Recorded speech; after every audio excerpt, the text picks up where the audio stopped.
Welcome to TDS studios.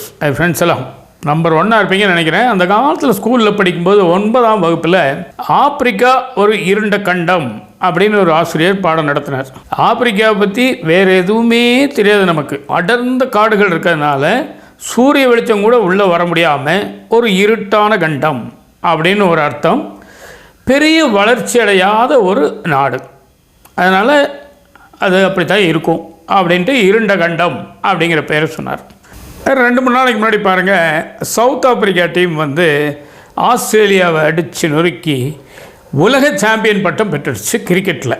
Tempo Bavuma அப்படிங்கிற அந்த captain தான் அதை லீட் பண்ணி இந்த மேட்சை அவங்க ஜெயிச்சிருக்காங்க. இதில் என்ன விசேஷம், எல்லா மேட்ச்லேயும் கடைசியில் யாரோ ஒருத்தர் ஜெயிச்சு தானே ஆகணும். அப்போது ஒரு மேட்ச்சில் டெம்போ பவுமா ஜெயிச்சிட்டாரு சவுத் ஆப்பிரிக்காக்காரர் அப்படின்னா அதில் என்ன விசேஷம் இருக்க முடியும்? சாதாரண கேம், ஜெயிக்கிறாங்க தோக்குறாங்க அப்படி இல்லை.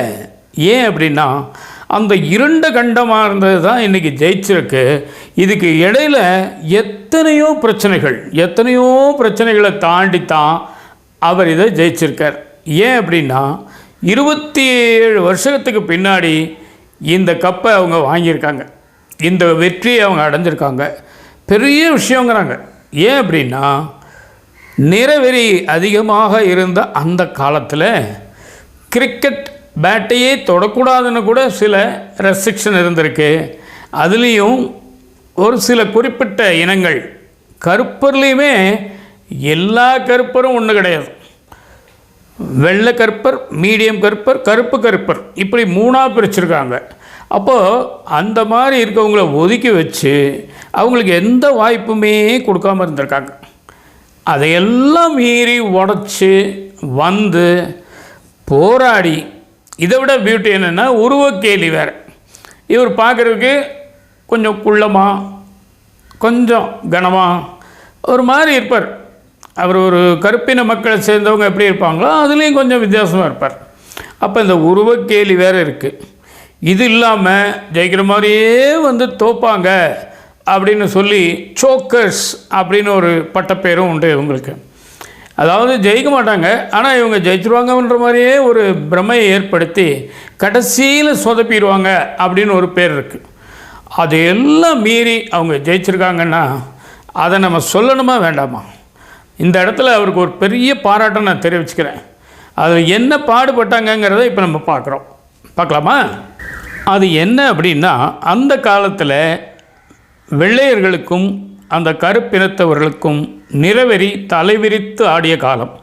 அதனால் என்ன பண்ணாங்கன்னா, கிரிக்கெட் விளையாடும் பொழுது 11 பேர் அந்த ஆட்டத்துக்கு வேணும் அப்படின்னா 5 பேர் வெள்ளைக்காரங்க, மீதி 6 பேர் கருப்பர்கள், பின்தங்கியவர்கள். அதுலேயுமே 2 பேராக பிரிச்சுருக்காங்க. அதுலேயும் ஒரு 3 வகை வச்சுருக்காங்க. பெருசாக உள்விவகாரம் நமக்கு தெரியல அப்படின்னாலும் அவங்க இந்த மாதிரி நிறைய விஷயங்களை உள்ளடக்கி தான் அந்த ஒரு திட்டத்தை வகுத்து 5+6, அந்த 6லையும் 2 அப்படின்னு ஒரு ரெப்ரசன்டேஷன் கொடுத்துருக்காங்க. இதுக்கு 3 விதமாக அவங்க பிரிக்கிறாங்க. எப்படின்னா, ஒன்று சோஷியல் ஈக்விட்டி, அதாவது சமூக நீதி. அடுத்தது இன்க்ளூசிவ்னஸ், எல்லாரையும் இதில் நம்ம சேர்க்குறோம். 3வது பார்த்திங்கன்னா ஈக்குவல் ரெப்ரசன்டேஷன், சரியான முறையான நியாயமான பிரதிநிதி. அதாவது நம்ம பிரதிநிதியாக ஒருத்தர் அனுப்புகிறோம் இல்லைங்களா, அந்த மாதிரி அந்த பாகுபாடுகள் கொண்ட எல்லா இனத்திலிருந்தும் குறிப்பிட்ட சதவீத பிரதிநிதிகளை அனுப்புகிறது தான் அந்த 3வது. ஆக இந்த அளவுக்கு அவங்க அதை முறையாக பண்ணியிருக்காங்க. அப்படி ஒரு கடைசி தள்ளுபடியில் இருக்கக்கூடிய ஒரு கம்யூனிட்டிலேருந்து வந்தவர் தான் இந்த டெம்போ பவுமா அப்படிங்கிறவர். அப்போ அவர் எவ்வளோ கஷ்டங்களை சந்திச்சிருக்கணும்னு நினச்சி பாருங்கள். எல்லாமே நிற வேறுபாடுகள் தான், பிரச்சனைகள் தான், கலர் பிரச்சனை தான், ரேசிசம் அப்படிம்பாங்க. இந்த ரேசிசம் இன்றைக்கி கூட பல இடங்களில் இருக்கத்தான் செய்யுது. நம்ம இல்லைன்னு வேணால் சொல்லலாம், மொழிய இருக்குது கண்டிப்பாக. அதையெல்லாம் முறியடித்து வர்றதுனால தான் சிறப்பான ஒரு விஷயமாக இதை நம்ம சொல்கிறோம்.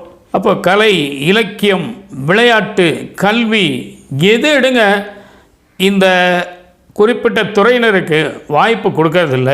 அப்படி கொடுத்தாலும் பெருசாக கிடைக்காது. அந்த மாதிரி ஒரு சூழ்நிலையில் இருந்து எந்த அளவுக்கு ஒரு வெறியோடு இருந்தால் இதை ஜெயிக்க முடியும் அப்படிங்கிறத நினைக்கும் போது நமக்கு வியப்பாக இருக்குது. அழுத்தி வைக்கப்படும் பொழுது தான் அந்த வேகம், லட்சியம் எல்லாமே வீறு கொண்டு எழ முடியும். டெம்போ பவுமாவை மனசார நம்ம பாராட்டியே தீரணும். அவர் அந்த கப்பை வாங்கிட்டு தன்னுடைய பையனை தூக்கி இடுப்பில் வச்சுக்கிட்டு எப்படி சூப்பராக போஸ் கொடுக்குறான்னு பாருங்கள். என்ன ஒரு சந்தோஷமாக இருந்திருக்கும். வரலாற்றையே மாற்றி எழுதிட்டாருங்கிறாங்க.